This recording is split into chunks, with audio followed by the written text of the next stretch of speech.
Everybody, welcome to Drive Thru Review 506. Today we're going to take a look at Guildhall Fantasy. Now this is one of the sets that you can buy. This is Alliance. This is an old game, a couple years old. I actually reviewed the first two editions of Guildhall. This is kind of a reissuing. Now this is not going to be compatible with that old edition, but you can see here I've got this box of holding here, and this is a separate box that you can get. And I've got two other sets here, and then a spot here for a fourth set, and this little empty box actually comes with this so you can stack everything in there.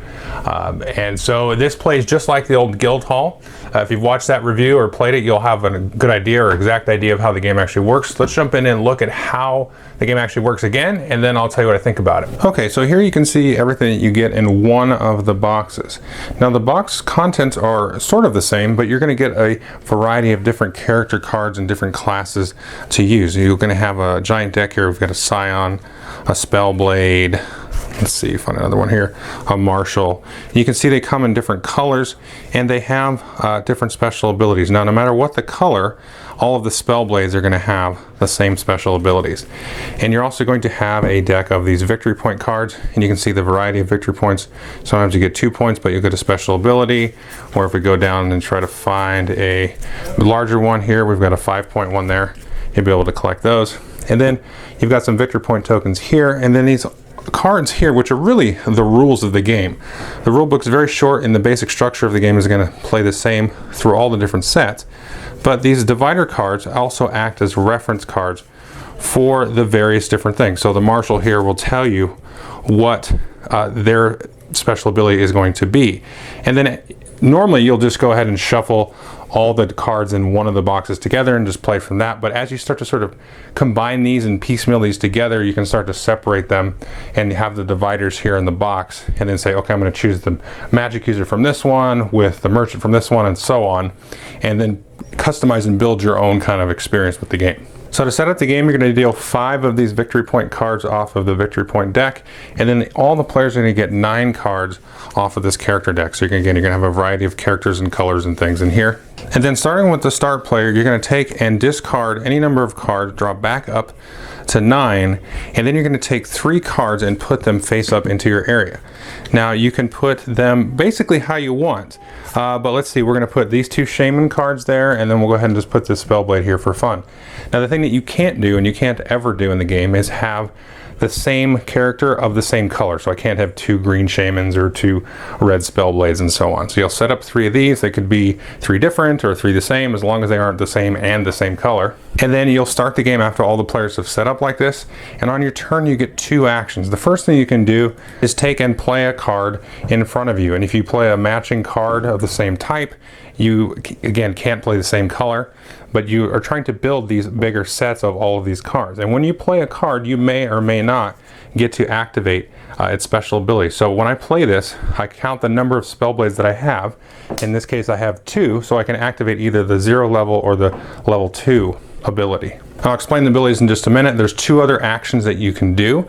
The other thing that you can do is you can discard as many cards as you want and then draw back up to 6. There is no hand limit per se, so if you get more cards through some abilities and things, you're not required. But when you take the action to discard, you discard down and then draw back up to 6. The last action that you can do, and you can repeat these actions because remember you get 2 actions on your turn, is you can actually discard a set of these, and that's a full set of 5, so there's 5 of each of those in the different colors. You can discard those and collect a victory point card. So you can see this one requires 1 full set here, so you'll discard a set and then you'll grab this and you get 5 points, or you might get some others here. Now there are some, like this 9-point one here, that require you to discard 2 full sets at once. You can never have more than 3 full sets at a time. But again, you got 2 actions on your turn. You can play a card, you can discard and drop to 6, or you can buy a card. You can do those in any combination. So the main thrust of it, of course, are the different character abilities. And again, these are basically the rules of the game. So these will show you how they operate. So for example, the Shaman here is all about drawing cards. So if we take a look, this one here, this will allow us to draw 3 cards, and then we're going to put 1 back on top of the deck. Now that's if we have 0 Shamans. If we have at least 2, we're actually going to draw 5 cards and then put 2 back on top of the deck. So that's as you play the card, you're going to take and resolve that special ability there.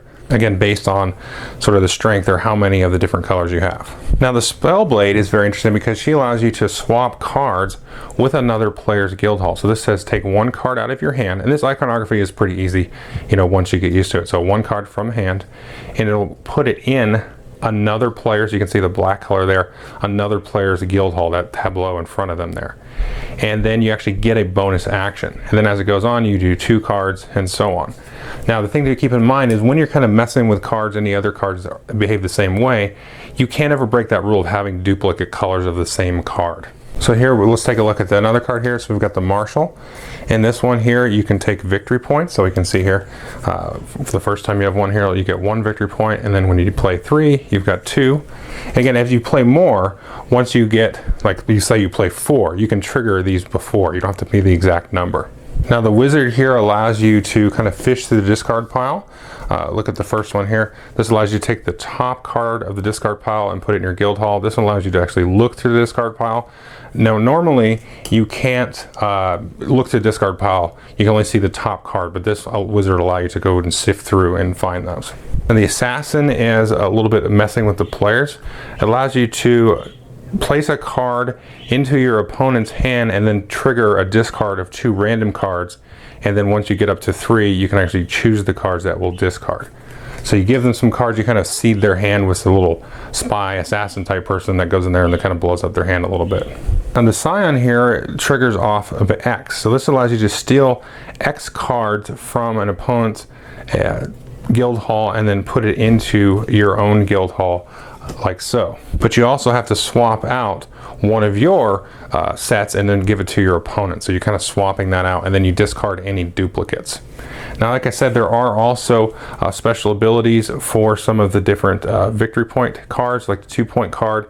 It says place 3 cards from another player's Guildhall into your hand, and so on. So you might try to grab this low point one to keep somebody else from, you know, immediately scoring possibly on their next turn.